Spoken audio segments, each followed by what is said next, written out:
औज़ुबिल्लाहिमिनश्शैतानिर्रजीम बिस्मिल्लाहिर्रहमानिर्रहीम। अस्सलाम वालेकुम। आज की इस वीडियो में हम आपको नमाज के फ़र्ज़ बताएंगे। तो नमाज में कुल 13 फ़र्ज़ हैं, जिसमें किसी एक का ना करने से नमाज दोबारा अदा करनी पड़ती है। नंबर 1, बदन का पाक होना। नंबर 2, कपड़ों का पाक होना। नंबर 3, सतर लेनी और रान का डापना। नंबर 4, नमाज की जगह का पाक होना। नंबर 5, नमाज का सही वक़्त होना। नंबर 6, क़िबला की तरफ रुख करना। नंबर 7, नमाज की नीयत करना। नंबर 8, तकबीर तकब तकबीर तहरीमा। नंबर 9, क़याम यानी खड़ा होना।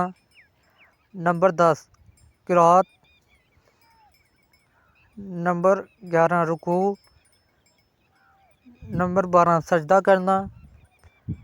नंबर 13, अत्तहियात। तो ये थे नमाज के कुल 13 फ़र्ज़, जिसमें अगर एक कोई भी ना हो तो नमाज अदा नहीं होती। उम्मीद है कि आपको हमारी वीडियो पसंद आई होगी। अगर आपको हमारी वीडियो पसंद आई है तो हमारे चैनल रोशन आपको सब्सक्राइब करें और वीडियो को लाइक करें। Thanks for watching. अगली वीडियो तक के लिए अल्लाह हाफ़िज़।